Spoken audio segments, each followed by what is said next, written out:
Hello and welcome to Getting Off. I am your host, the patron saint of podcast and the Warden Mad Ritter, and I'm here with my co-host. Actually, she's the host today. Host of the Sheila Showcase Inside the Mind of In the Crowd Story Time with the reigning defending undisputed trick or trivia champion for at least a couple more months. And host of the Katie Horror Showcase here on Getting Off, Ms. Katie Kinsey Baby. Hey, hello. What up? I'm doing all right. How are you? I'm good. It's been a long week. It's going to be a long month. I'm already tired. Dude, it's crazy not podcasting. I mean, I'm still doing creation on Thursdays, but like hosting a show and prepping for a show just every other week is weird. I bet. It is. I do multiple podcasts multiple times a week. So. You do. Katie. I'm a busy guy. What's up? So I started season 5. Uh-huh. I did not get as far as I wanted to. I only got 2 episodes in because, again, busy. Just nothing. I didn't feel motivated to watch after I got the first 2 done because, life. But the first 2 episodes, we get, flashbacks of Rita, which is kind of fucked up because, I didn't want to relive that again. Rude.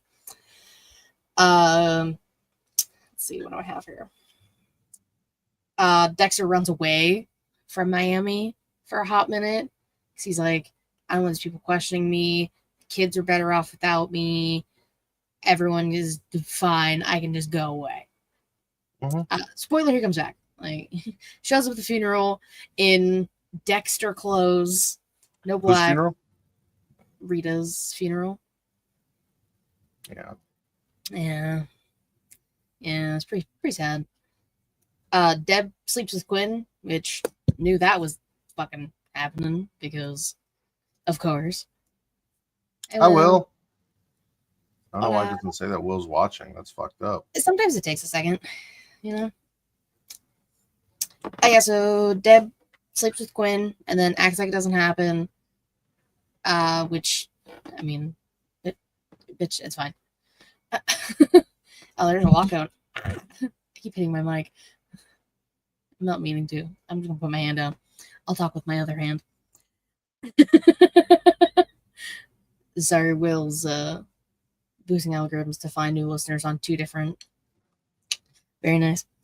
We appreciate that, Will. Hi, yeah. Allison. Addison.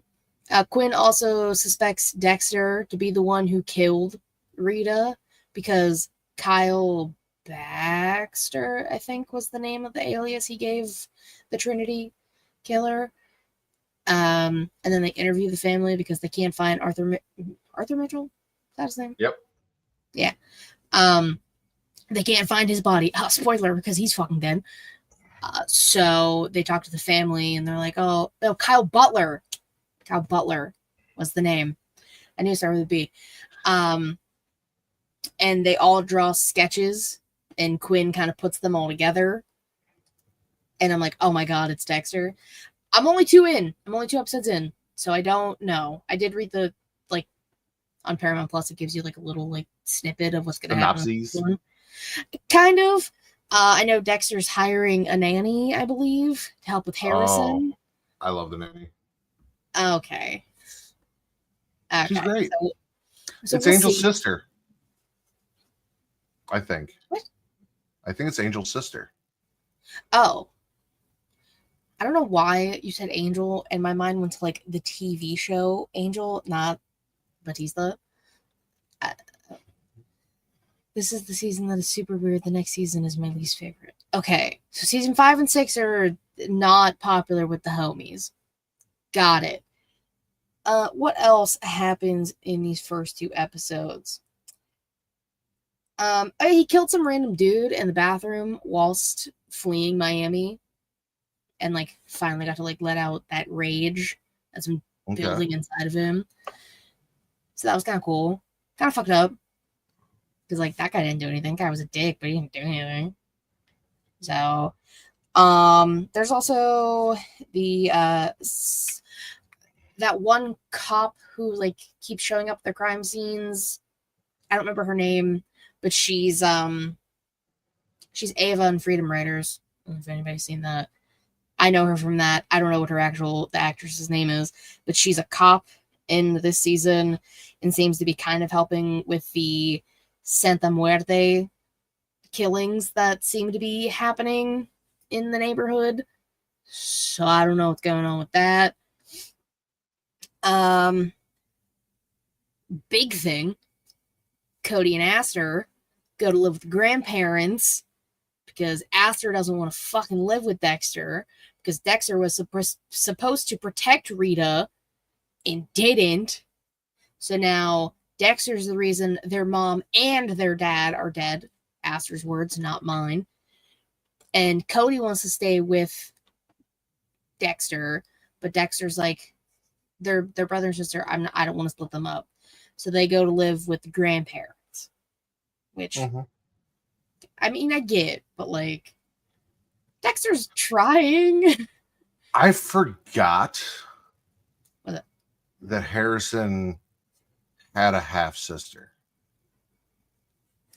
So I'm assuming like Cody and Aster don't get brought up like ever again after this season. Not in the sequel that I remember. Okay. Obviously not the prequel. Either sequel, Resurrection or New Blood. Allison said once more, Barrel Girl season. Oh yeah, wait, that's right. Okay, thank you. So I didn't even write that down. I forgot about that. The guy who does who picks up like roadkill is just keeping bitches in barrels and electrocuting them and throwing them in lakes. I don't see the problem there. I think there's a few problems. If with not that. In a barrel, where do you keep bitches? Well, he's keeping bitches in barrels in a lake that is abandoned and has a lot of barrels, i.e. a lot of dead bitches. Finding your barrels full of bitches, Katie. Please write that down for a note, since that barrels is your job. Bitches. Barrels of bitches. Ow, my foot. Ow. After Barrel Girl season, we never talk about Aster and Cody again. That's fucked. I mean, I kind of understand, but that's kind of fucked. Damn. There's kind of sort of a reason for that with what happens with Harrison that I'm not going to spoil, but okay. I mean, I kind of know the things that happened in the last season of Dexter. Yeah. Because again, this show's been out for how fucking long, and I'm just kicking and getting there. So I know some things that happen. Obviously, I knew Rita way before I watched the show because I remember my sister being upset. It's not the worst because of the ending, we got New Blood and then we got Resurrection. And I mean, people say the Game of Thrones ending was pretty fucking bad. I mean, listen, The Sopranos fade to black, the Dexter ending, the Game of Thrones. I didn't mind the Game of Thrones ending. I know why people didn't like it, but I ain't never watched Game of Thrones. I don't know. I can't throw my hat in that ring, sir. New Blood is apparently hot garbage. Resurrection is fire. New Blood sets up Resurrection. Game of Thrones was a rushed mess. Wait, you've never seen Game of Thrones? No, I have not. I've also never seen Breaking Bad. Let's talk. I don't watch. I had, comfort shows growing up, and those were not one of them. And here we are with Dexter finally. It was more than one episode. There was a whole episode where they battled the walkers, and they turned the dragon into a zombie dragon. Oh, zombies. Cool. No, I'm not putting myself through Game of Thrones or Breaking Bad. Also, her next watch after Dexter is Ash vs. Evil Dead. That's also true. You also have to remember I'm still also watching House. So after this season of Dexter, I go to the next season of House. Boom, boom, boom, boom. Yeah. Which I think there's only 2 more seasons of House. So. There's only like 2 more seasons of Dexter too. So I think they do kind of end at like I think they have the same amount of seasons, so that's kind of fun. Serendipitous. See.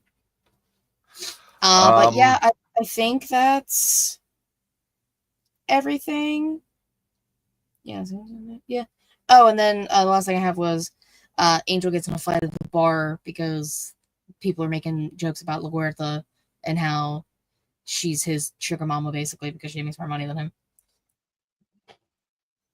Which, I mean, she is in charge. LaGuerta is the source of everything bad that happens to Angel. I mean, we talked about it. We talked about Angel last time because I read things because, of course, I did. Mm-hmm. But I mean, that was my doing, and I understood. I was definitely shook, but I get it. LaGuerta's terrible least favorite character. Whoa. Listen, I like LaGuerta. You are a liar. I don't know if you're saying I'm a liar for saying. I don't know. Is it me? Is it Will? I don't know. She's the reason bad shit happens to everyone. I mean, dare I say Dexter. Thank you. Dexter's kind of the reason. Dexter is the serial killer. They are fighting in the same house through our chat, and I love it. Will is a liar. That's awesome. Dexter is wrong. Let's move on before we start a fight. An actual fight. I mean, it is now officially your show, Katie. Yeah. So, listen. What is one of my favorite franchises of all time? Scream. Okay, besides Scream. What are your favorite franchises of all time besides Scream? I don't like the TikTok thing. Okay, whatever. No, not Hello Kitty Island of Adventure. The Conjuring. Come on. Okay, yes. Well, why don't you like this? I need to. Because that, I'm pretty sure, is taking down my time of being champion. Because he's just so we were clear. Fucking rude. The Conjuring. Did you see The Conjuring 4? Yes. Did you like The Conjuring 4? I feel like I'm the only person who kind of did. But I also love Patrick and Vera as Ed and Lorraine, so maybe that's why. I will say this. I am annoyed by the internet hubbub of the real Ed and Lorraine Warren were con artists and terrible people and this and that and blah, blah, blah. As if that means that I can't enjoy a fictionalized universe created with them as characters. Right? Like... Yeah. It was Days in the Dark. Yeah, Judy was... Okay. Also, I hate that. Okay, hold on. I hate that we have had 4 Conjuring movies plus an Annabelle, and in every single one, it is a different actress playing. Not everyone. Not everyone. The first 2 Conjuring movies are the same actress. Are you sure? Mm-hmm. Why don't you believe me? And then it was What's-Her-Face and Annabelle, and now this is a different Judy. Yeah. Just... Oh, what's up, Jess? I also, yeah. I clicked on What's Good My People's twice. I enjoyed it. It's just, I told you, I have the same feeling about every Conjuring movie. I watched the first ending one. Is lackluster. Yeah. Exactly. But then I'll rewatch it later and I'll just appreciate it as a movie and the ending won't bother me as much. Like the third one, they chased that witch down and all that stuff just to like break the altar and then it was done. And I was like, well, that's kind of fucking lame. But like now I've rewatched it a few times. I'm like, it makes sense and I'm good with it. Still, I love The Conjuring 2 up until she gets rid of Valak by using her name. But I do love the fact that as you watch it, the name is everywhere all of the time. So I can enjoy them for movies even if I don't love the endings. And this was another one that had a fairly lackluster ending. I mean, listen, mirrors be going crazy. That's all I'll say. But with The Conjuring Last Rites, that was the last of the Conjuring movies that we were going to be getting. The last of the Ed and Lorraine stories. Patrick Wilson as Ed, Vera Farmiga as Lorraine. The final boss. I mean, it was a choice. But according to HBO Max, we are getting a Conjuring TV series because I said, I don't remember how long ago this was, that the Conjuring Last Rites was going to be, they're pulling a Marvel. That was phase 1. This is phase 2, allegedly. Can we just give HBO Max some props real quick? Okay, sure. For what? Take all of the past HBO things that were amazing, including Game of Thrones, and just right now, we've got The Last of Us. Oh, yeah. I forgot that was HBO. We've got Welcome to Derry coming. Soon. We have Harry Potter, the TV show, coming. Soon. Probably in a long while. And now The Conjuring. Like, they're a streaming service that's giving me fucking life. They're a streaming service that's giving me life right now. So, yeah. Penguin. True. I still need to watch the Penguin. I told myself I was going to, and then shocker to nobody, I didn't have time. So with the show, Nancy Wan is the project showrunner, writer, and executive producer. Atomic Monsters, James Wan's production, is what is this? Get it off my screen. Fuck you. Atomic Monsters and Peter Safran's, I don't know if I'm pronouncing his name right, company will produce. And the only thing that has come out about this so far is, quote, the series will continue the story established in the feature films. End quote. Now, I don't know if that means we're getting what we wanted originally with, like, the Crooked Man and stories of the other objects in the room. I don't know. That'd be kind of cool, since we never really got that. I mean, we kind of got it a little bit with Annabelle Comes Home, but not to the full extent. If we get, like, a different... If they kind of do it like Goosebumps, like, I don't know why I love Goosebumps so much. If they do it like that, where every episode is a different story, I think that'd be kind of cool. I'm still stuck on, I need them to fix Valak. Don't talk. She's right here. Don't talk about her. Well, hold on. No, pause. Because I was literally just thinking about this. In the first Nun, which takes place before The Conjuring 2, we used the blood of Christ blessing water to rid this bitch from the world. And somehow she came back. And then we went and found holy eyes with the power of God to rid this bitch of the world. And somehow she came back. Then we get to The Conjuring 2. And all she does is, I know your name, demon. Valak, the profane, the blah, blah, blah, blah. Be gone. And she's just like, and then never comes back. She's just gone. Yeah. And I thought maybe she was going to be part of the mirror thing. I don't even know what the fuck the mirror thing was. Anyway. I don't either. Goosebumps, fucking fire. Always. Love me some goddamn Goosebumps. Yeah, so Conjuring will have a TV show. So yeah, I'm going to need you to do better than say your name and go away after the blood of Christ and a saint's eyes didn't defeat this bitch permanently. The power of Christ compels you. I'm also still trying to figure out, like, how after the Nun 2, she got back into Frenchie to then be exorcised by the Warrens. You know, I was kind of thinking the same thing, and I truthfully don't know. Yeah. Because we also watched Frenchie get exorcised in the first Conjuring in the thing. The whole movie. That's what I'm saying. Yes, so I don't know. I don't fucking know.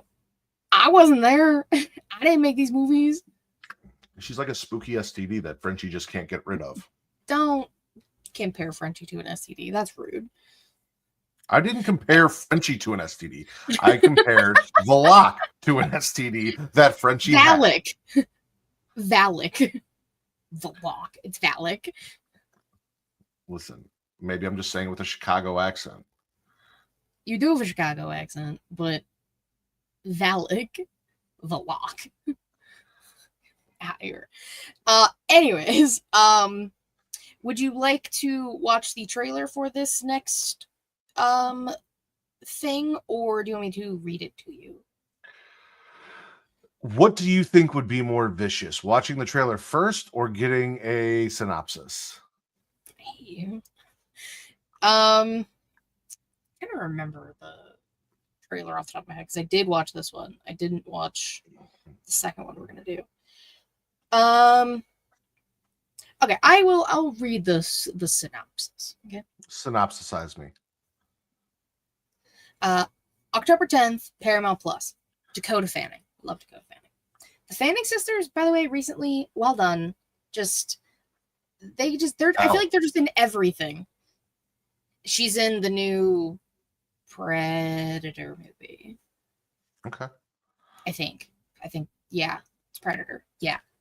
You said the Fanning sisters, and I couldn't think of the other one besides Dakota for a second. That's why I was just like, L. L. Oh, there you go. That okay.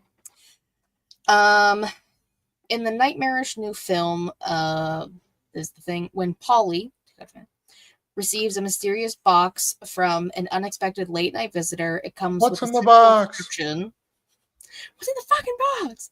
Place 3 things inside: something you need, something you hate, and something you love. What begins as a strange ritual quickly unravels into a waking nightmare. Trapped in a terrifying world where reality bends and memory betrays, Polly must navigate a series of impossible choices. As time slips away, she's forced to confront the darkness, not just around her, but within her, before it consumes everything and everyone she's ever known. Something you need, something you hate. Need, something you hate, something you love. All go in the box. Do you think the U.S. government could fit in the box? I mean, potentially. Because, like, something I need, one object. Something I need, I'm putting money in. Everyone needs money. Something I hate, the entire government. But if I could just, like, maybe put one man in there, who knows? And then something I love. One man in the box. Okay, collector. Well, so I was thinking something I love, but, like, if I'm going to put that man in the box, I'm not going to put someone I love also in the box. So, like, I don't know. I need Mateo. I love Mateo, and I hate the federal government. Okay, well. So I guess Will's putting me in a box. All right, you ready? Yes. All right. I sneezed. Boom. Boom. Audio.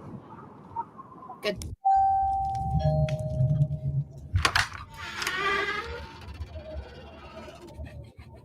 Can I help you? I don't know where. Oh, that lady's creepy. Fuck that. Ma'am, do you want to come in? Get out of the cold? It's the old lady from Harry Potter, isn't it? So late.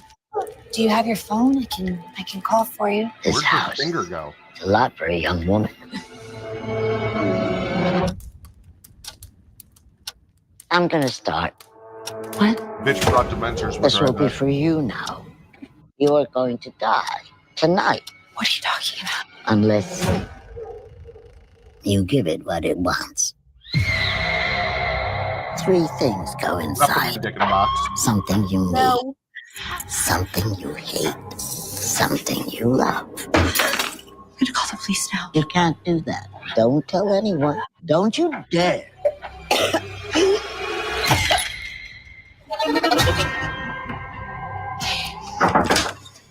What's the matter? I need your help. Can I come in? Yes, she just got here. What? Look what you made me do. Oh! Think something you hate. Is that really something you hate?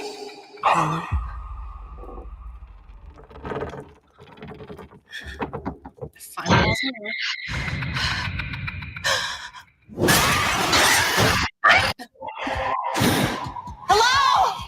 I thought it was a nightmare, but I didn't wake up. You won't wake up.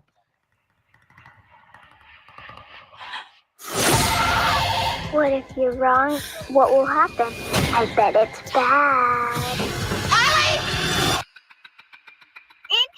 Andy! Come here. I want to play. No.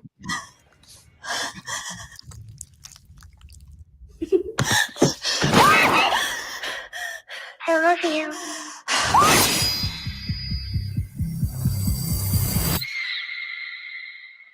Yay! Thoughts? Everybody? Thoughts? Fuck yeah, Paramount Plus. That's a movie. Yes. All right. Reek said nobody puts wool in a box. Allison said never let a stranger in your house ever. I lived in Appalachia. Never invite a stranger inside. She looks weird with tattoos. It doesn't fit her. I'd watch it. Is this connected to the box movie with Cameron Diaz? No. Not that I'm aware of. Rapid fire, baby. You're awesome. No, it looks good. I'm interested. I'm in. Fuck yeah. Yeah, looks creepy and just a little spoopy, you know? The knife, oh, I knew it was coming still, and I was like, nope. No.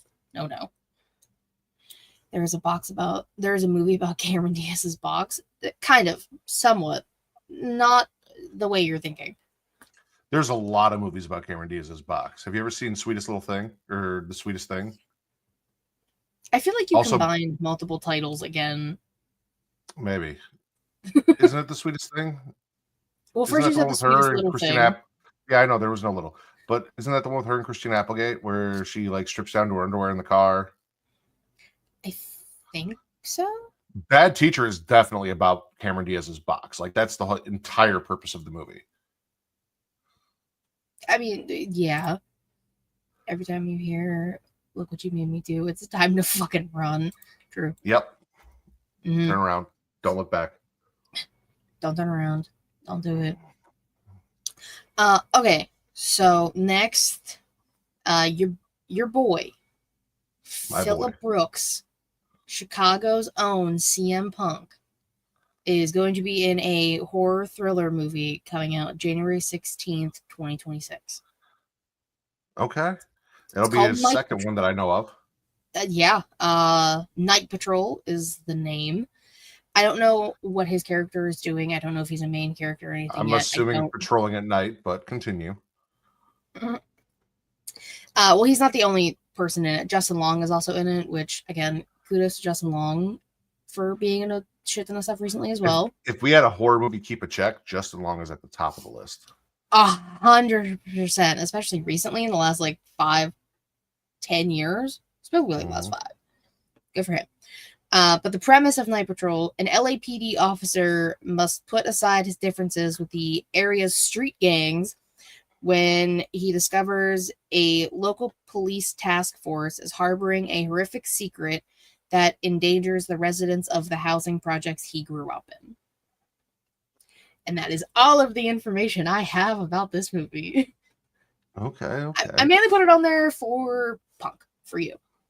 Well, my question is he the good cop or is he one of the bad cops? Because no one's going to believe he's an LA police officer. He's clearly, if anything, a Chicago police officer. No one's going to look at him and be like, yeah, no, he's from LA.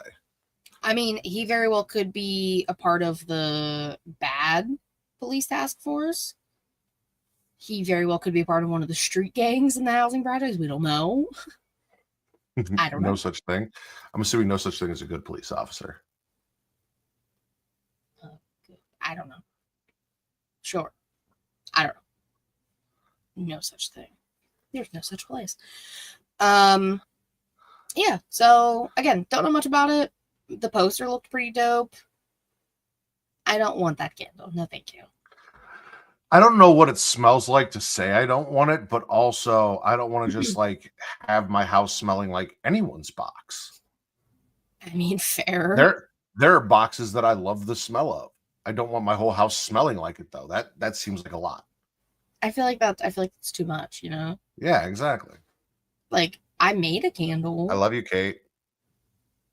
for the first time, like at a whole thing. It was a whole candle mixing place, and I got to choose my own scents, and it smells like a nice, like, old book, and it's the best smell in the world. And like getting to create your own candles actually really fucking cool. I got to be a scientist for like a half an hour. It was pretty cool. Just saying, if you ever want to do it, go ahead. Y'all have fun. Okay, next, do you want trailer or synopsis? We'll do trailer because I already know what this is. Do you? Yes. Why do you know this? What do you mean? Why do I know this? It is from the daughter of George Romero making a zombie movie featuring LGBTQ themes. We love drag queens. I mean, listen, I'm not actively looking up news and rumors, but I do have a horror Twitter. So, like, I'm not completely oblivious to everything that's going on. Like, when George Romero's daughter drops an Of the Dead movie, it's gonna hit horror Twitter, and I'm gonna see it. I mean, you're right. This is fair. My apologies, sir. Yeah, this is Queens of the Dead. The implication of why do you know what this is? Like, you're not gay. Why do you know what this is? Like, that's not even I'm an ally. Why I was saying I'm an ally. Ally. That wasn't why I was saying it, but then why were you saying Huh? Then why were you saying it? I don't know, just because I feel like some of the stuff I say is like kind of big and you don't hear about it, so I don't know. Okay. God. Oh, are you ready? Yeah, are you? Fucking pirate. He's a fucking pirate. Are you ready? See. All right, here we go. Dre, babe, take a breath. What's happening? DJ's MIA and Toilet still clogged. What are you, like 35 and still promoting parties? Dre, get ready for the wildest party we've ever thrown. Oh, we're not ready. We're never ready. Open the doors. It looks like Bushwick's beautiful people are out tonight. Hi, beautiful people! Grown man with man parts coming through. I've never had stage fright. What do you say, you and me? We kill it. There's nothing to be afraid of. You all right? Drag is not life or death. Unless you're conservative, then there's a lot to be afraid of.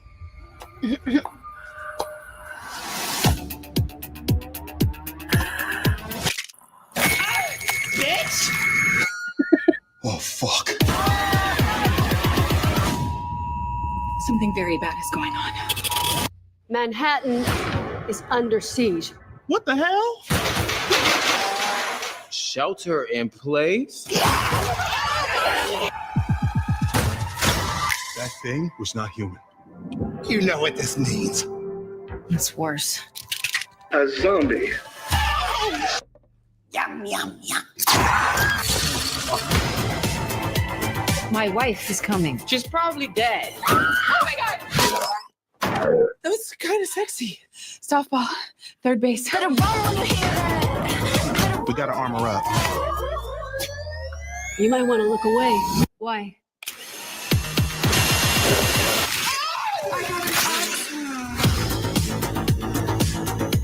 We outside tonight. It's life or death. It's both. It's always both. I know, such injustice, right?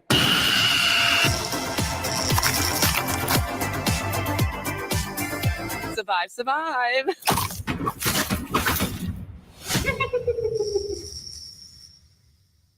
Yes. Slay.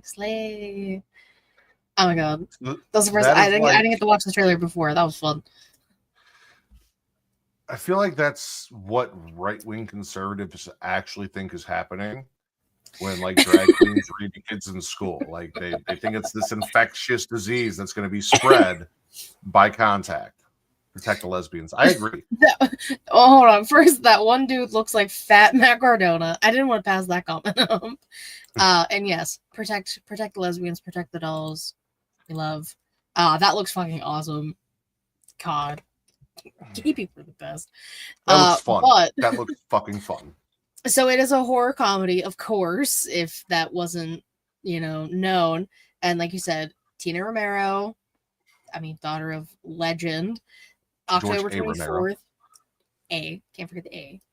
The premise, a zombie apocalypse breaks out in Brooklyn on a night of a giant warehouse party where a group of drag queens, club kids, and frenemies must put aside their drama and use their unique skills to fight against the brain-thirsty undead.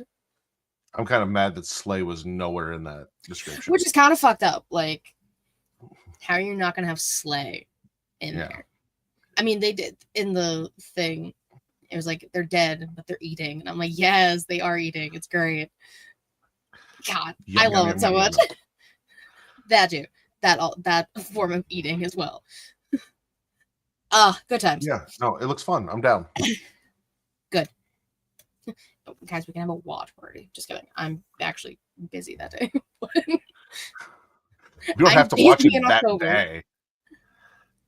What do you do? Wait, what else do you have? Because I know I have a wedding and you also have a wedding in October. What else do you have going on in October? So this upcoming weekend, I'm helping my friend plan a surprise 50th for her mom, and then the next day I have my cousin's baby shower. Yeah. The following weekend, we're trying to do haunted escape rooms because I want to go, and it's the only weekend we aren't doing anything. The following weekend is my friend's wedding, and then the weekend after that is my friend's mom's Halloween party that I go to every year. As long as the escape room and the Halloween party are not on Sundays, we're good. They're all on Saturdays. Come on now. Because what do you think is it? Panel or franchise next? I don't know why I'm wheezing so much. I feel like it's franchise. Yeah, because we just did the last panel we did was comedy horror. Yep.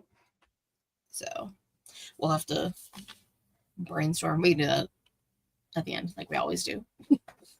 As always. As always. Next, do you remember when you made me watch a certain movie called Sleepaway Camp? I do.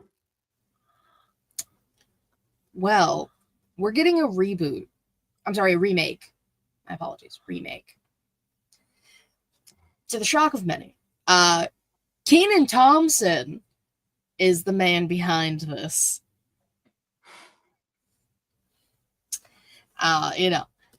So it's going to be produced by Johnny Ryan Jr. He acquired the remake rights.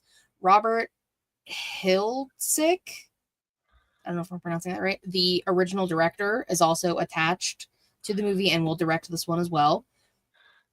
Plot details are unknown, but it is staying true to the OG story while Robert's adding in some insane new twists. Okay. Because, if you really think about it, the movie did not age well. So I was thinking about that. I don't know how well this movie, depending on how they do it, it's either going to be received very poorly or it's going to be very apropos with everything going around with the trans community right now because that movie. I'm going to give Kenan Thompson, listen, Jordan Peele was not doing horror things before Jordan Peele was Jordan Peele. And Kenan Thompson has been around doing a lot of stuff I love for a long time outside of the horror realm. So, fuck it, let's give him a chance. Also, the first two Halloweens were written by, what the fuck's his name? Don't ask me, I don't know. From Eastbound and Down and Pineapple Express and... Seth Rogen? No, not Seth Rogen. Danny McBride. Yes, Danny McBride. Again, comedian who came and killed 2 Halloween movies and then killed the franchise with the third one. But, he did really good on the first 2. So, You said Killed the first two. Killed the franchise. Wild behavior. So I would also like to answer this. I have not had the Chucky Fantas. there are Chucky Fantas? Mm-hmm. Oh yeah, there was Why a whole is that not commercial. news rumors? I don't know, because I didn't want it to be. Because they've been out for a while. That's fucked up. All right. I mean, but also, so the main reasons this is happening is because Kenan Thompson is a fan of the original movie, so I think that also helps. Can we make it a little less fucking weird? And I hope so. Like the weird flashback, milky scenes. Anyway, it's part of the promotion with Five Nights. Oh, yeah. Wait. What is part of the promotion with the Chucky fans? What does Chucky have to do with Five Nights at Freddy's? They're doing that. It was a whole commercial. It was a whole commercial they had on TV. It was like all the different. It was like Chucky and Freddy Fazbear and. Hold on, I'll just fucking look it up real quick and we can watch it. God damn it. I went to Google instead of YouTube. God damn it. Hold on. I'm trying. This is on the fly, clearly. I usually don't do this. Chucky Fanta. Okay. Can I have the video? Okay. Hold on. I'm sharing it. Copying. Yeah, I have so many questions now. I've not seen this commercial. It has not come across me on Horror X. Surprise Fanta commercial. All right. Impromptu watch along. Now I need to present. I can't believe you haven't seen this. Share screen. And they all have customized Fanta cans and bottles. That's true. And because I don't drink Fanta, but this might make me go buy Fanta. So shout out to fucking Fanta for marketing.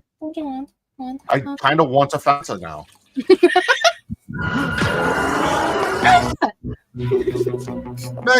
Megan. The grabber. Oh, Black Panther comes out this weekend.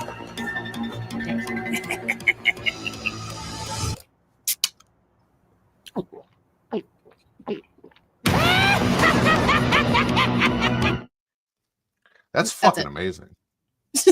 That's it. That's fantastic. They want a Fanta. I want a Fanta. Write that down. They left out Michael all caps. Very upset. I didn't make the commercial. I'm so sorry. Also, Pennywise wasn't in there if Pennywise was also a part of the promotion. But they had Megan dancing. Don't worry. Zoe watched Megan for the first time yesterday. How did she feel? I don't honestly know. She kept saying that Megan was scary, and I'm like, dude, you've watched all 4 Conjuring movies, Listen, the Insidious Annabelle movies. is way scarier than Megan. I said, you watched all the Insidious movies, and she goes, no, I didn't, Dad. I didn't watch 5, and you told me there are 5 movies, and we didn't watch part 5 yet. I'm like, okay, so you've watched 4 Insidious movies, all of the Conjuring movies, and but then she also wants to watch Megan 2.0 because it's on Peacock. So I don't know. Allison said they can save you one if you can't find them. Oh, you're the best. Okay. Do you want, now that we're back on track, do you want trailer for The Housemaid or do you want synopsis for The Housemaid? I'll let you give me the synopsis because I've already seen the trailer. Okay, same. So it is, I don't know my picture right. Comes out December 19th. It is based off the novel by Frida McFadden, who is huge in the book sphere now. She has so many books. I actually bought the new one for my mom's friend, that 50th. She also loves her, so I bought the newest one that Frida put out to give to her for her birthday. Big into the plot twists and the murder and all of the things.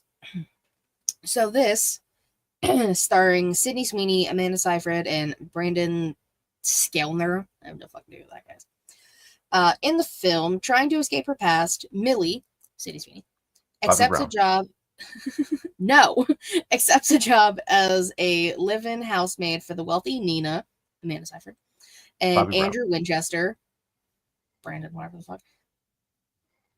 I thought you were going to do it again. But what begins as a dream job quickly unravels into something far more dangerous.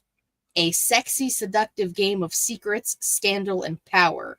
Behind the Winchester's closed doors, I hate when the things end in S, lies a world of shocking twists that will leave you guessing until the very end. Bobby Brown. No. No Bobby Brown. So Amanda Seyfried, I'm sorry. Sydney Sweeney is just like the new Amanda Seyfried. Like, they look like they could be mother and daughter. They do. And I've wanted to sleep with them both in their prime. So, No. is this new movie with Millie Bobby Brown? No. No. Not the new movie with No Millie Brown. Bobby Brown. But it does have Amanda Seyfried. My favorite And kicker. Skinny Sweeney. Yeah, Titty Sweeney.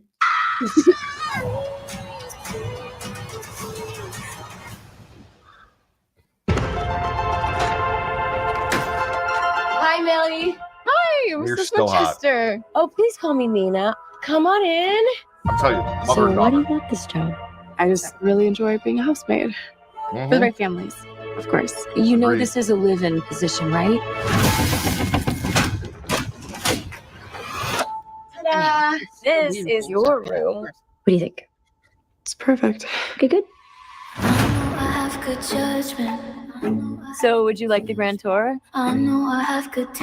See what you're getting And you're yourself playing into? Sabrina in the trailer. The job is Come mostly on. cleaning, organizing, some light cooking. Hello? Millie's gonna be living with us. She's gonna live with us. Andrew, I told you that. Yeah, She'll be no. part of the I family. like this bitch. Terrible idea, honey. Terrible fucking idea. I want you to feel safe here. I do. Theodore.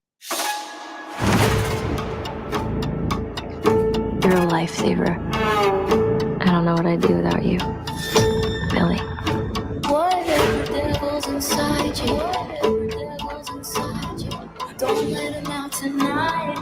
I need this job.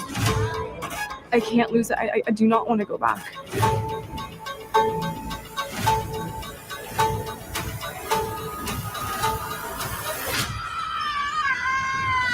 All I'm asking, baby.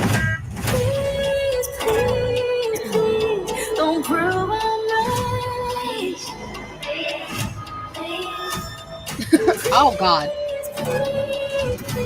It was giving a smile.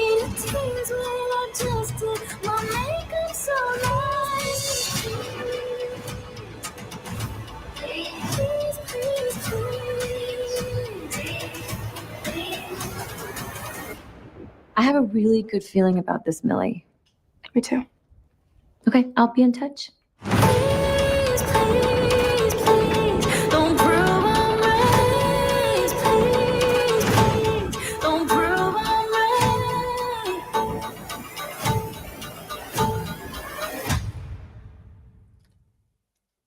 Wow. Everybody. I feel like my mouse froze. I feel like Okay. that scene where she's eating the sandwich with the blood is gonna be like Mhm. the end of the movie. Like, that's gonna be like one of the last scenes. Like, after they like really fight it out, she's covered in blood, and then she sits down and eats a sandwich. I kind of hope it happens in like the beginning of the movie.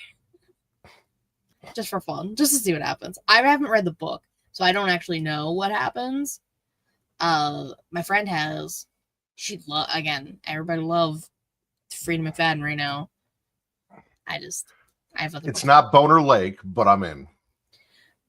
Just Bone Lake. No boner. That's not how they're marketing it, Katie. They put Oh, the I rated know. R right next to it, so it's Boner Lake. All right. Apparently, made the it. opening scene is very bona fide. Haha. Seems like she's simulating a cuckold scenario so that she can crash out. Listen, if my wife brought home Sydney Sweeney and said she's living with us, I would immediately check her in for a psychiatric evaluation. I mean, Because why would you even try to do that? Like, what? Why would you even try? It's crazy. What the fuck you set me up for? Come on now. What the fuck you said? Yeah, it's all an act. I don't know. Yeah, no, definitely something weird's going on with Amanda Seyfried's character. A lot of mental issues. It seems like she was like kind of crashing out just off her rip. So I don't know. I also had Fear Fest stuff, but that's up to you if you want to do it. I will let you decide. Do you want to run down Fear Fest stuff, or do you want bonus trailer? Oh. Bonus trailer. So this dropped 5 days ago. Oh, okay. I stopped taking notes a few days ago, so. Oh, is this the trailer for... Oh, okay. We didn't do it in the Pants Out Court show. We'll get Pennywise now.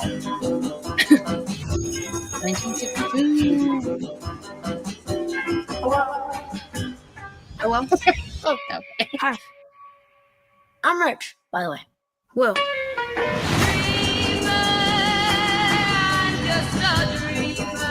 Was renting a house in town. 8 years living on base, I just think my missus is ready for a little taste of normal. Well, if normal is what you're after, you two are going to love dairy. You don't like it much down here, do you, Miss Handler? You know, it's hard not to miss the things you leave behind. Okay.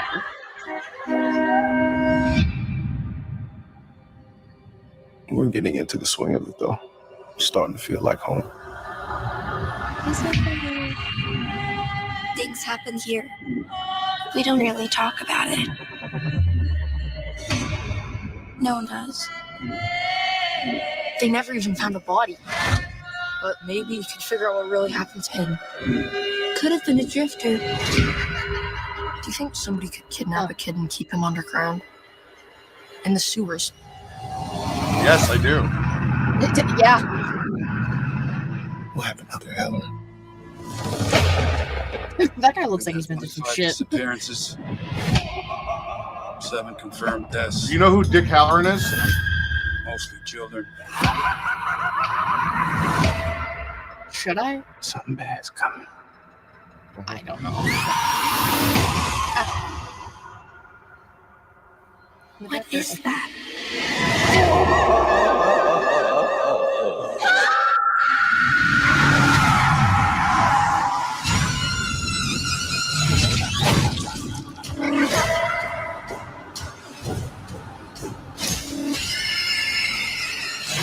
Oh, now it's the mist. Okay.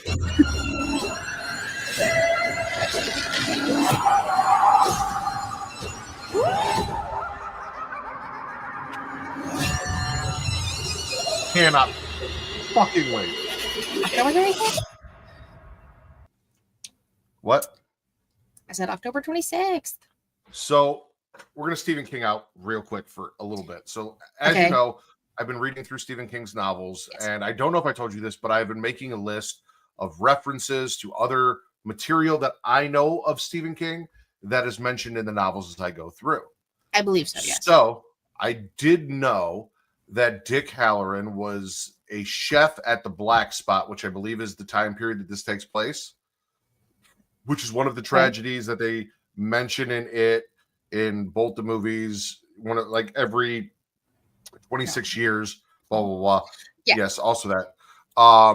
The Black Spot fire, where there was a military base and there were black military soldiers who were hanging out. It was kind of like a party place, and there was a big fire and a bunch of people died. And Dick Halloran was a chef there. He is also the chef at the Overlook Hotel and the black man that takes care of Danny in The Shining and tells Danny what The Shining is. Okay. And now he's that guy in The Shining, but he's also here in this show because he was a chef at the Black Spot. And his shining is what tipped him off to get the fuck out and why he didn't die in the tragedy. So I love learning new things. I'm like a little more than halfway through Dr. Sleep, but my regular reading time is getting interrupted. But since we're here, real quick, The Shining mentions Dick Halloran survived the burning of the black spot in it. In Misery, they talk about the Overlook Hotel, even though it was like a decade before when Jack burned it down. So Misery takes place in the town of Sidewinder, which is the town that they talk about in The Shining. Like the closest town is Sidewinder to the Overlook Hotel. Okay. They're like, we have to go down to Sidewinder.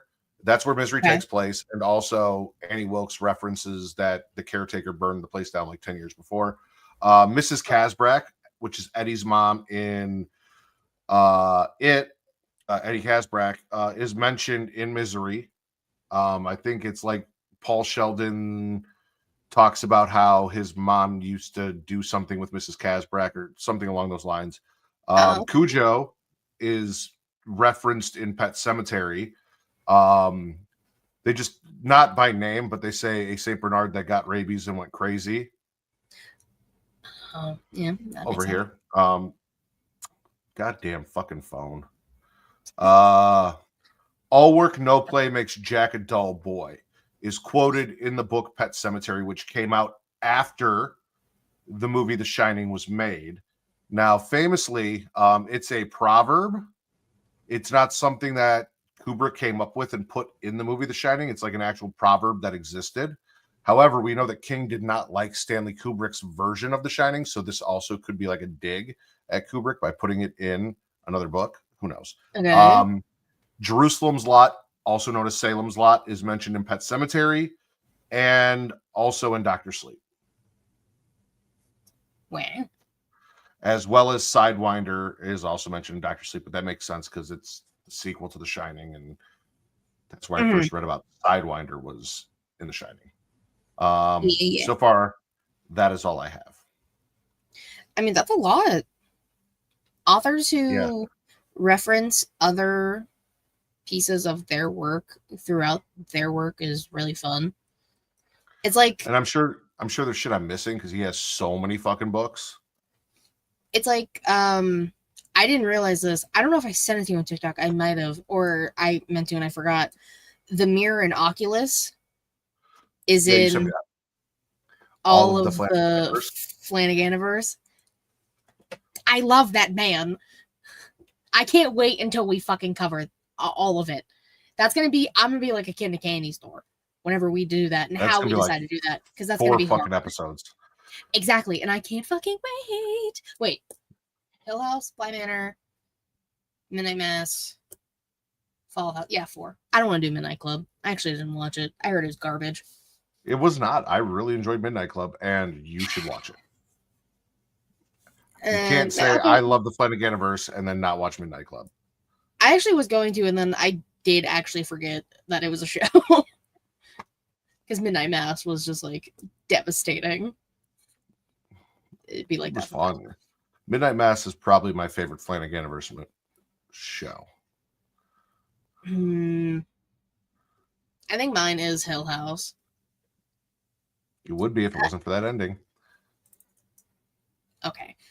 No, I'm not caught up on Twisted Metal. We need to figure out when to do that. When you get caught up. Oh, okay. Oh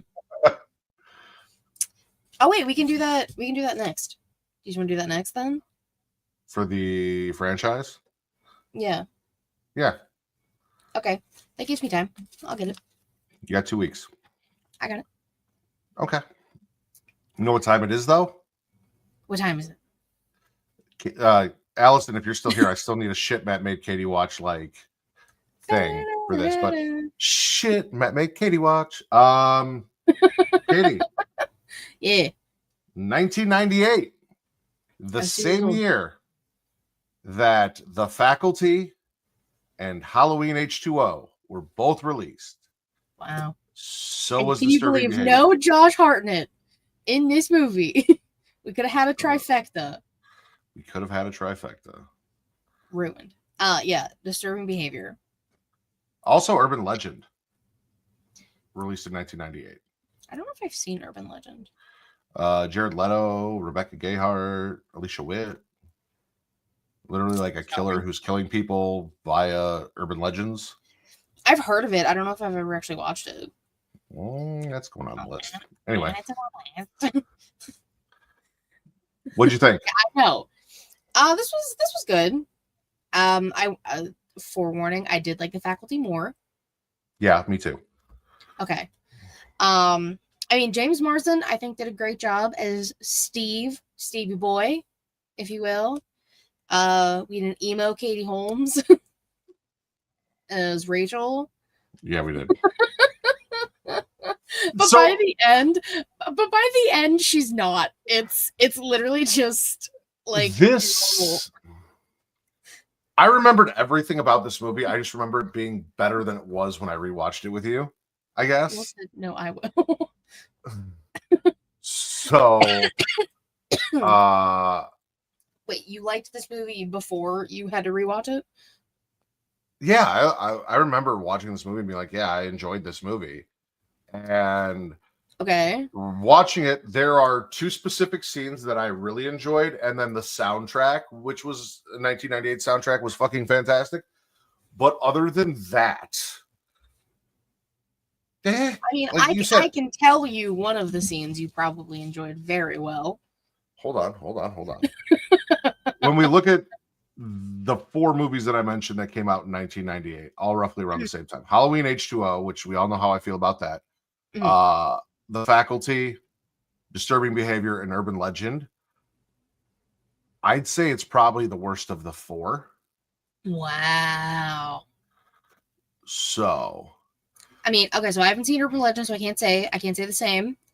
But I mean, I did like The Faculty more, and I mean, Halloween H2O is what it is, but like Josh Hartnett's little precious baby angel, so.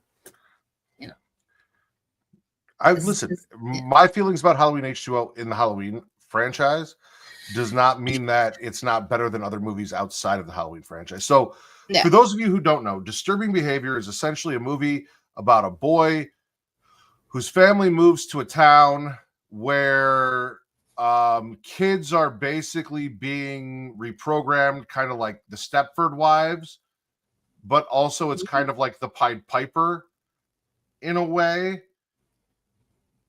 Oh, because the rats? Well, the rats, but also the music and leading them off the edge and the whole end of the movie. Yeah, so there's elements of the Pied Piper. There's elements of... So there are kids who parents feel have more potential, and there's a doctor at the school, and he's basically surgically altering and putting chips in kids, which... The only problem with this alteration is if they get horny, they get violent. That's literally how I wrote it. Because it's true. Like, listen, the beginning of the movie, guy's getting his dick sucked, and then he snaps her neck. Because, quote, this is not me saying it, I'm quoting it. He said, I need my fluids. Yep. Gross. This gives a whole new meaning to a rage boner. Which, oh my god, wasn't that an episode of Smackdown? Was it Rage Boner? Rage Boner? We talked about it. The fact we definitely talked about it. If it wasn't the title of an episode, I'd be surprised. But who knows? It was definitely mentioned on an episode. Ow. Yeah, no. Mary Jo, beautiful young lady, in the car, wants to fuck this preppy dude, is willing to blow him, even though he's being an asshole and like insulting her tattoo. Like, why would you do that to your body? It's self-mutilation. Blah, blah, blah. She's like, self-mutilate this, goes down on him after he's like, no, I don't want to mess around because I need my fluids. The big game's coming up. And he just like tweaks out and breaks her neck off on the dick. Like, it was still in her mouth when he broke it. The neck, not the dick. The dick, as far as I know, is fine. And then a cop shows up, and the cop's like, is everything okay here? Don't worry about it. We'll take care of it. Marshall Mathers once said, bitch, if you don't give me some head, I'm going to have to take it. That must have been the inspiration. Well, except she did give him head, and then he took it anyway. Like, I don't know. Yeah, there was a lot going on. Yeah, but then the kid shoots the cop. Yeah. because he was like, hey, what the fuck's going on here? Because he sees a girl with a broken freaking neck sitting in the car. Obviously suspicious. I bet she won a gold medal in blowjobs with a broken freaking neck. You didn't have to continue the Kurt Angle thing. I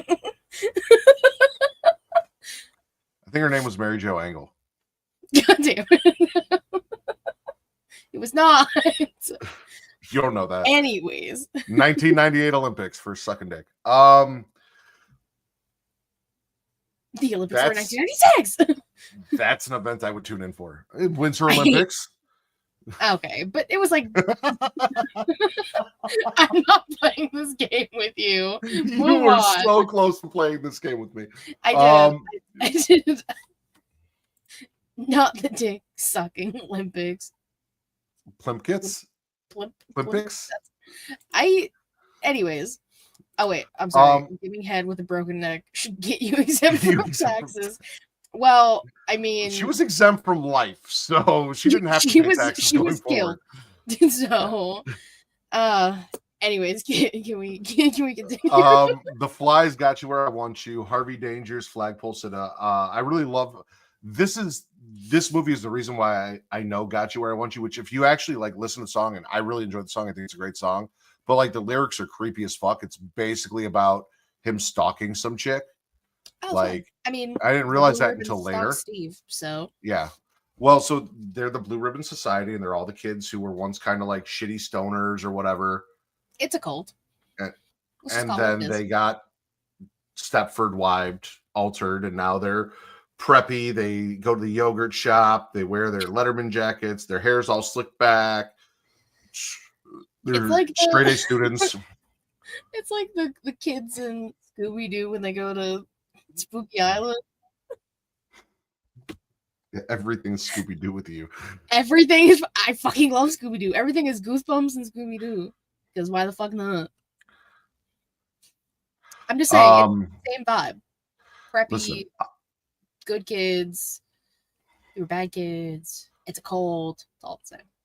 I get it's 1998, and I get we kind of sort of maybe need exposition, though I feel like the high school trope thing has been done to death, so we didn't really need the exposition.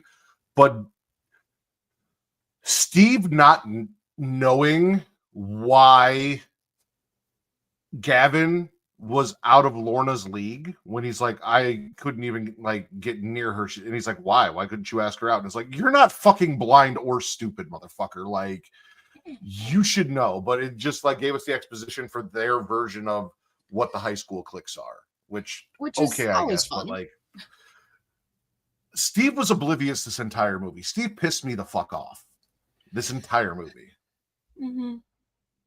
And Katie Holmes, very minor character, as you said, emo, and like not even really like she was supposed to be edgy and say edgy one-liners that just came off cringy as fuck. Well, I mean, it also was the late 90s, so of course it'd be cringy. Like they said, let's go do something, and she's like, yeah, that sounds Razor or some dumb shit like that. And like, the fuck did you say? It's like, first of all, what? Yeah, no, I didn't understand. And like that's not typical 90s lingo. Like, not that I remember. Not that I've ever heard ever in any other media I've consumed from the late 90s. How do you feel about Gavin, his best friend UV? UV, it's funny. I don't know what I'm assuming that's definitely not his real name. That's just what Gavin calls him because he's very pale. Yeah. Dare we say albino? Yeah, I mean, hair, eyes.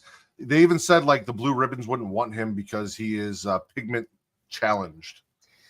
Which is fuck up. It really is. Like, UV seems like a nice kid. Seems like a nice guy. No, he's fucking weird. He's kind of creepy. So, okay. I mean, yeah, a little creepy. Okay, fair.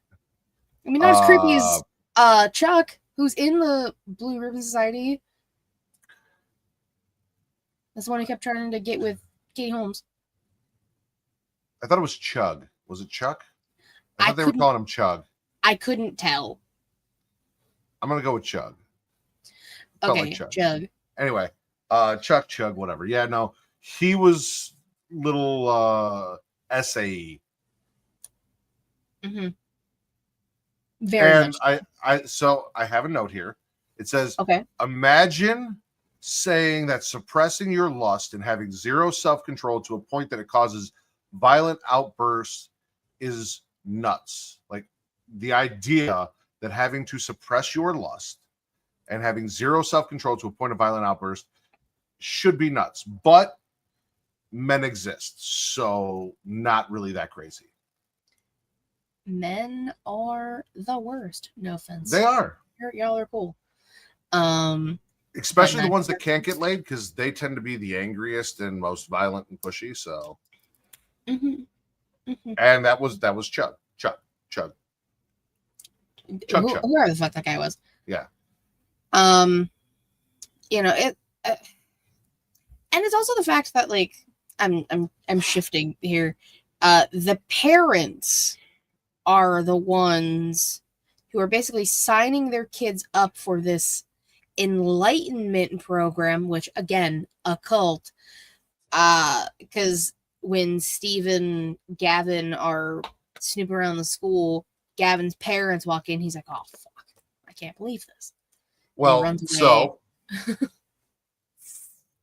3 favorite scenes. First favorite scene: blowjob Olympics with a broken neck.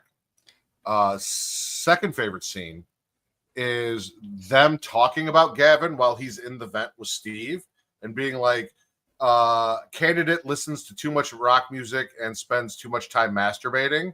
And Gavin goes, lucky him. And then finds out that lucky him is actually him. So like the parents. Yes, Steve says lucky him. And then Gavin's like, oh, shit. Yeah. So like the parents go to this doctor and say, my kid listens to rock music. We think he's depressed and he jerks off too much. Which is, he's a teenager. He's fine.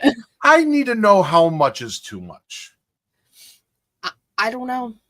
Is there an amount of drinking, like to the point of like, I it feel becomes like an issue, it hurts. I feel like there's pull a muscle, you medical, tear like, something. Yeah. Oh god. But like, if he's fine, is it really too much? I mean, listen. Sometimes depressed people masturbate. It happens. It's okay. Maybe mom just got tired of cleaning up all the socks. Maybe their Kleenex tissue bill was really high. Who knows? Kleenex tissue bill. No, you buy them in bulk. Costco was probably around back then. You buy them in bulk. I don't know if Costco was around in the 90s, but Sam's Club definitely was. Oh, well, then there you go. Sam's Club. They're all the same. It's a big box store. Also, Catherine Isabella's in this as Steve's little sister. Okay. Like, they first showed her, and I was like, I even put with a question mark, Catherine Isabella? Yep. Like, apparently, Steve has a dead brother that they don't talk about. And fucking Steve's little sister's friend hears that they have a dead brother, and she's like, oh, I had a grandpa that died once. As if that's the same thing. Not like, yes, you also lost a relative, but you lost your grandfather. Losing a grandfather is not the same as losing a brother. True. It's not. And that's coming from someone who's lost all of his grandparents. They're all gone. Okay, I don't know how to segue from that, but them not mentioning Alan, that's the dead brother's name, but the first time, because again, they moved from Chicago. Of course it's Chicago. Of course it is. They're going to this small little island city town, and the first thing we see or even get a mention of the brother before we realize it's the brother is Steve having flashback in video camera form nightmares of his brother. Because I put nightmares about dead brother ? And then later put yes, dead, because I assumed, and then we actually find out. And then, but then just like casually saying to Rachel, emo Katie Holmes, who's not really even that emo at this point in the movie, that 8 months to the day my brother shot himself, we moved here. I was like, that's crazy lore to just drop in the middle towards the end of the movie. Yeah. This movie sucks. To a girl that you just kind of looked at and thought, oh, she's cute, but didn't really talk to at all. Also, can we talk about her just randomly, like, weirdly dancing in the back of the bed of the truck? It was like when we first meet her. It's in the trailer, so it's canon. But, like... It was there for the trailer. They shot that specifically to put it in the trailer. Like, bitch, what were you doing? Dancing in the back of a truck. Listen. To what? Are you not... I mean, you're kind of in a small town, right? I mean, I'm 20 minutes from downtown Pittsburgh, but okay. From 2005 to 2008, I lived in the middle of nowhere, Podunk, Illinois. And all of the kids used to go and hang out in the McDonald's parking lot on Friday nights. And they would play music and they would dance in the back of their trucks. So this is not honestly out of the realm of possibilities. Sometimes someone would bring a guitar and sit out there and play the guitar. I did not hang out in the McDonald's parking lot, but I would go to McDonald's and I'd see them all out there hanging out in the parking lot. So what you're saying is not your kind of white people. Not my kind of white people. Especially them. Like none of them. Poor Dickie. Dickie just wanted to work on cars and call people a peckerhead. His car. Yeah, like he just loved his car. And it was a nice car. It was beautiful. He loved his car and peckerheads. And then they kidnapped him, brainwashed him, made him a part of the cult, and had him destroy his car. And Gavin was going to save us all. Gavin was like, I'm ready for this shit. And Steve took his gun and left him defenseless. And then the part I didn't get was they tried to recruit Steve. They didn't get Steve. They got Gavin. And once they got Gavin, all of a sudden we no longer wanted Steve. Steve couldn't come talk to Gavin. And we were just jumping Steve randomly in school and outside of school. Listen, they were stalking Steve. They were jumping Steve. Maybe, I don't know. But then the doctor took them being Rachel and Steve anyways. Yeah. Even though they said that Rachel's a whore, so she's not qualified to be a blue ribbon. They called her a whore and a slut and all of these things. And I'm like, I guarantee she wouldn't touch any of y'all with a 20-foot pole. Because she had a pierced nose and showed her belly button, like... She showed her navel. She has a piercing. Satan. Meanwhile, my girl Lorna, third favorite scene, is out here just getting horny in the bathroom, stripping down, and then again, because rage boner, but for a clitoris, bashes her fucking face into the mirror. She's like, I know this is bad. I know it's bad. Yeah, and then she keeps going like bad. What was the other word she kept saying? Wrong? Yeah, bad, wrong, bad, wrong. She wanted to be spanked by Steve. And again, Steve is oblivious to everything that's going on. He gets no hints whatsoever. He saw what happened to Dickie. He heard what was going to happen to Gavin. He stripped Gavin of his gun. He didn't know what clips were or didn't understand why Gavin didn't have a chance with Lorna. Mm-hmm. He has a half-naked girl in his house trying to fuck, talking about how she's been a bad, naughty girl, and he's not taking this seriously in any way, shape, or form, to the point where she's bashing her head against the wall in frustration. Well, no, I think that was the chip malfunctioning because she got too horny, ergo got too angry. Frustration is still frustration. No, that's not what sexual frustration is. You don't do that when you're that. You do when you've been lobotomized, which again, the doctor also talked about. They're like, hey, this is what's happening. He's like, all right, well, we'll just start cutting out a piece of their brain. And they're like, wait a minute. He goes, just cut out the problem. Just tell her parents she can't attend cheerleading practice all week. Yeah. Fuck you. Because you studied neuro, whatever the fuck. We haven't even talked about Mr. Newberry. So Mr. Newberry is the janitor. Oh, yes. Okay. So Mr. Newberry is the janitor. Gavin likes to hang out at lunchtime in the basement of the school and get high. And he brings Steve down there, and Steve meets Mr. Newberry. And apparently, even though he is oblivious to everything else, the one thing that Steve is not oblivious to is that Mr. Newberry is not as dumb as everyone else in the town thinks he is, because he had a Kurt Vonnegut book in his back pocket. And Steve's like, hey. It's Slaughterhouse 5 in his pocket. Yeah.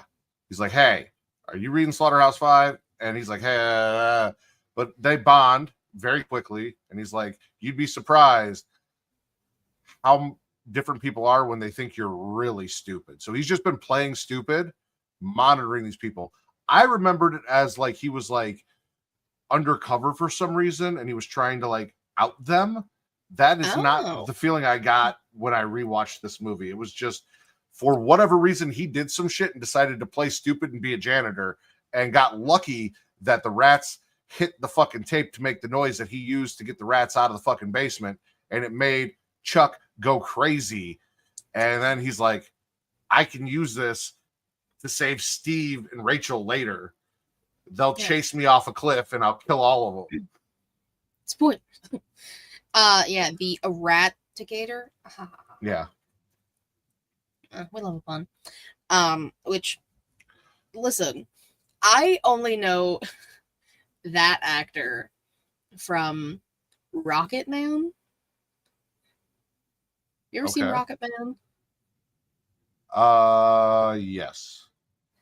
Because he's like the other astronaut, like the hard ass astronaut who goes up with them. That's the only thing I remember him from. So every time I see him in something else, I immediately remember Rocket Man and how much I used to love that movie. So that's all I kept thinking about when I kept seeing him. I was like, wow. Okay, this is a different movie than what I thought it was. No, so there's the Elton John one, which is also called Rocket Man. That's also not what I was thinking of. Oh, okay. So this is recently widowed Welshman struggles to build a rocket to launch his wife's ashes into space. Is that what you're talking about? Oh my God, no. Okay. Oh, that was a 2005 miniseries. There's a 1955 movie. No, okay, I don't think it's called Rocket Man. It's called Rocket Man. It's from 1997. I am literally in IMDb. I typed in Rocket Man. There is no 1997 movie named Rocket Man coming up in IMDb. Okay, well, hold on. It's like there, but it's not there.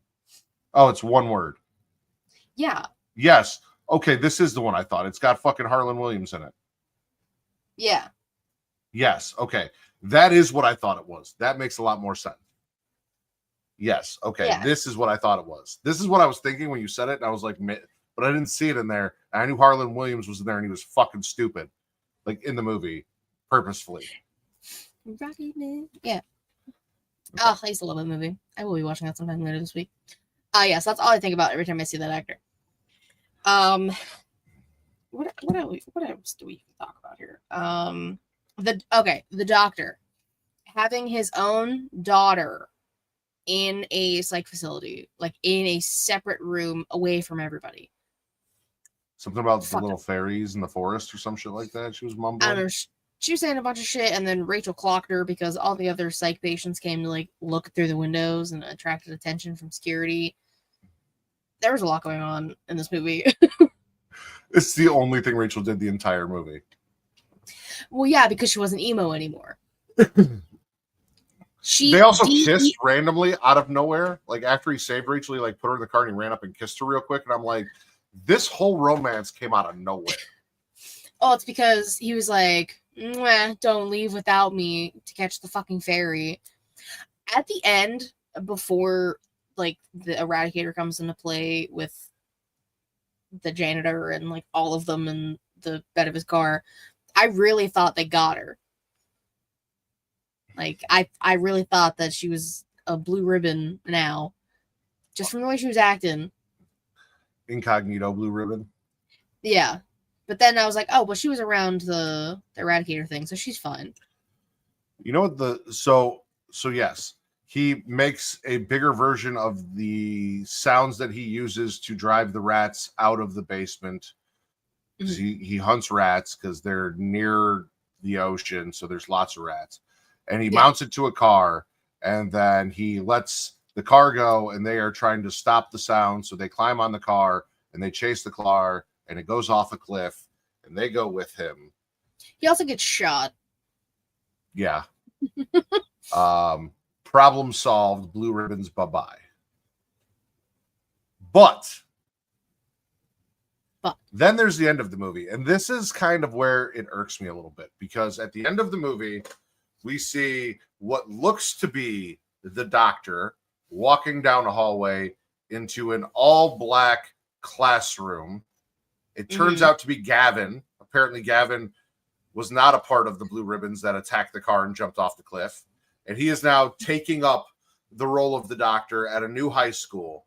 And this could have been like, we had Dangerous Minds and we had Disturbing Behavior. We could have had Dangerous Behavior, where we took those two movies together, and we didn't get Dangerous Behavior. And I'm kind of sad that we never got the sequel of this white dude who's now going to an urban school and reprogram all of these black kids at this school. Maybe it's a good thing we didn't do that. Maybe think about it. Maybe it's a good idea they didn't do that. I'm just confused. Like, why was Gavin not with the other blue ribbons that fell off the cliff to their demise? I don't know. Why was he not there? Where did he go? Was he being a little rogue? Like, I don't get it.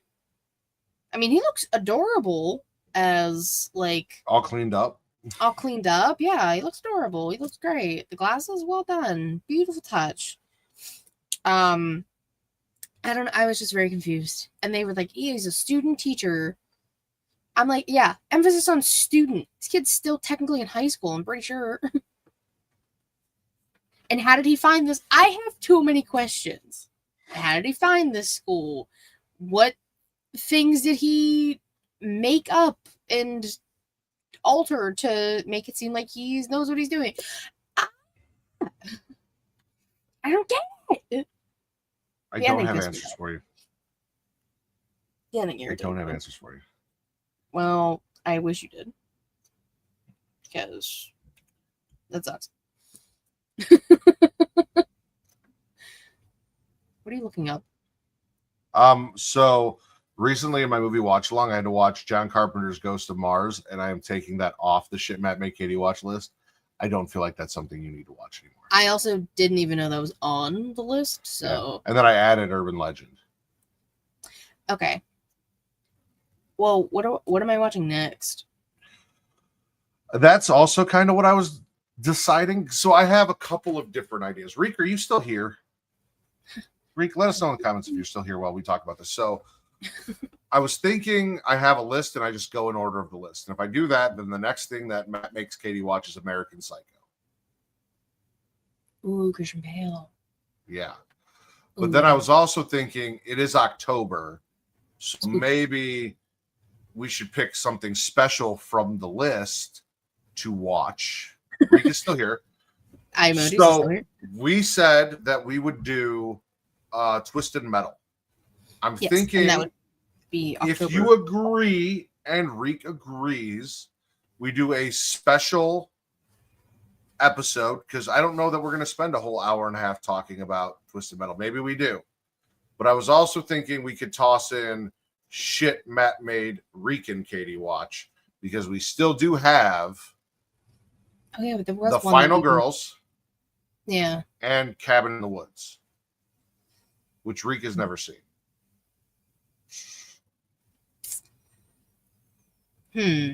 Have you seen? I feel like you said you have, or you've seen parts of Cabin in the Woods.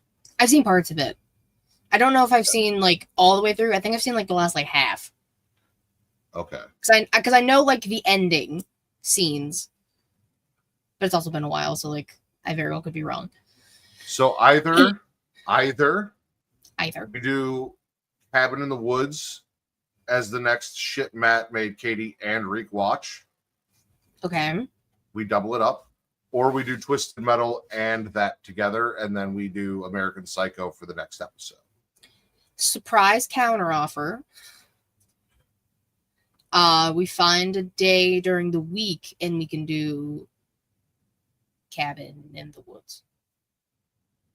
Like a bonus episode? Yeah, like a bonus episode. Oh, we can talk Surprise about that. third option. I mean, that's also an option. I'm just throwing. We'll them out discuss it. Doesn't sound like either of those are zombie strippers. So I'm down.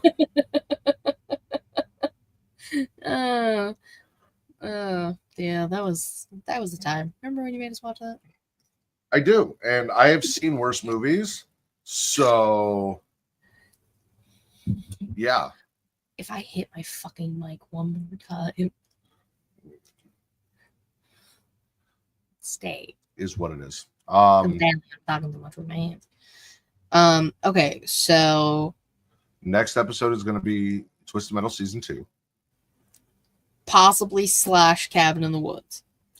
Well, I like your counter offer. So okay. Either we'll discuss that and see what Reek's availability is. We can either do a special bonus shit Matt made Reek and Katie watch episode where we just talk Cabin in the Woods, or the next Katie Horror Showcase 20 will be shit Matt made Katie and Reek watch Cabin in the Woods. And then I can also still just do like news and rumors. Yeah. That's my favorite part. I use the big notebook for that. So like, yeah. It's special. Also, just so everyone knows, this is episode 69. I was waiting for you to say something about it. Smacking a Raw podcast. No, that doesn't exist anymore. Getting off. It is episode 69, which is apropos that we featured the blowjob Olympics with a broken freaking neck. I wish I never made that joke. I'm so glad you did. You know, sometimes, again, I told you about a super dark joke, or I didn't. I just briefly mentioned it that I made on Wall-Up. Oh my god, I was like both proud of myself and disappointed in myself with the joke I made.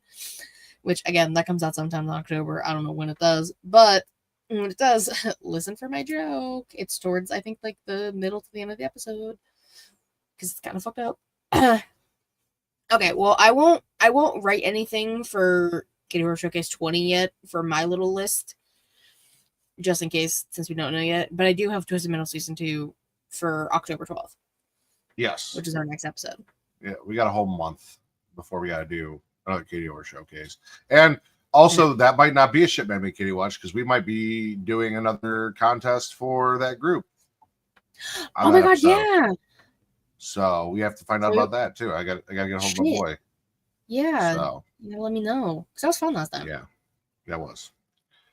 Yeah. So we'll see what happens. Yeah, we'll figure it out. And look at that. We figured out what our franchise is gonna be next. You didn't rate disturbing behavior on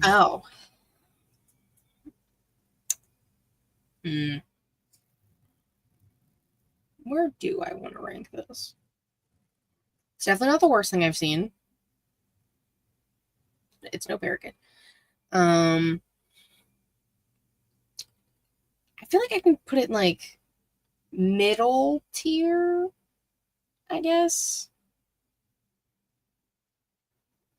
I don't want to say top 5. It's definitely not top 5, but I'll say I'd say maybe like a 6 to 10 type area, maybe that. Well, we've done 19, which means there are 19 movies. I know, and I did just like go through and like re-rate most of them the other day because I was adding it in my phone. I have a list of all the episodes we do. I'm assuming it's above Children of the Corn. Yes. Above Pet Sematary. Yeah, I mean, Baby Gage is the best part of the movie, and that's only one thing. Like, below Night of the Demons 2? I think so. Okay. So, okay, below Night of the Demons 2, but above Night of the Demons. Okay, so if we've done 19 of these, and it's one of 19 movies, figure dead center would be about 9 or 10, like a 9.5. So somewhere 10 or below, below the top 10. Just below top 10, I'd say. Okay. Which I feel like that's fair. But you didn't hate it, and there's some things I made you watch that you showed up and you hated. Mm-hmm. And Barricade is right. It's not shit Barricade's Katie watch. negative. So it's not even one of those movies. That's the thing. Is like on the list of know. movies, Barricade's not on there. That's the thing that Katie hated the most that we ever watched before getting off, and that's the benchmark. Which is crazy. Yeah. Well, I don't. Because I made you watch Nightbreed and Phantasm.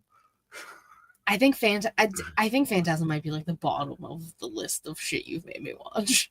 Yeah. It was bad. It was bad. I mean, It was not this movie good. did have titties, so A single titty.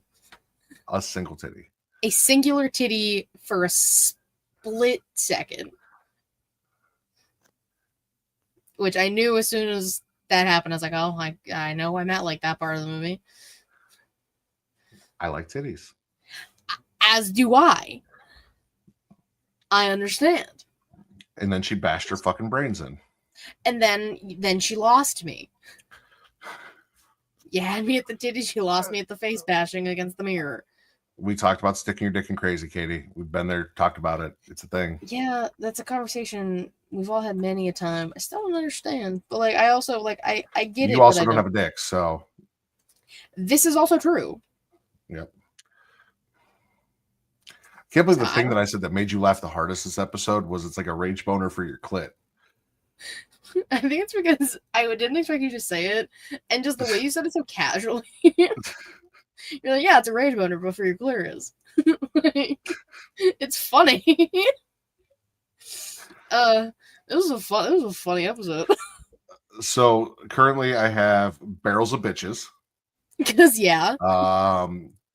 Valak is a spooky STD.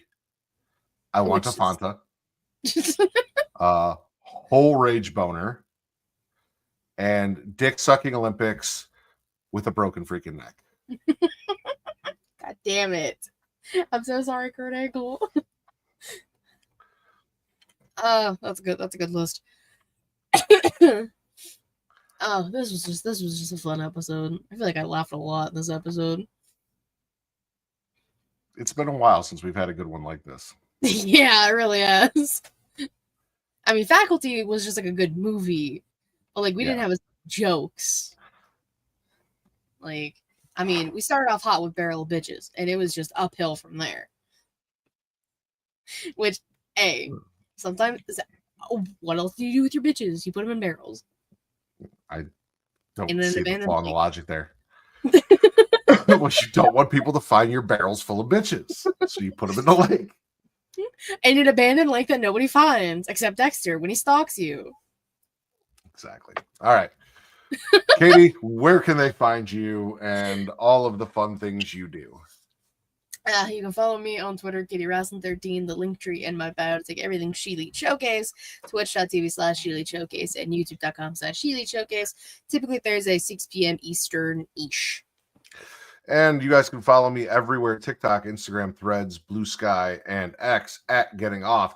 However, if you want me to retweet your wrestling content, please tag at Matt Ritter, because I'm trying to keep my Getting Off algorithm wrestling free. Matt Ritter still has more followers, so you will get more reach from, and I still am on there. I go in there and check DMs and do shit.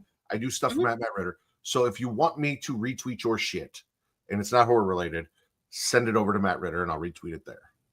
MATT. Getting Off, I'm going to ignore you. I don't want you fucking up my algorithm. I'm trying to get more horror in there and get the wrestling out. More horrors, less wrestling. More horrors, less wrestling.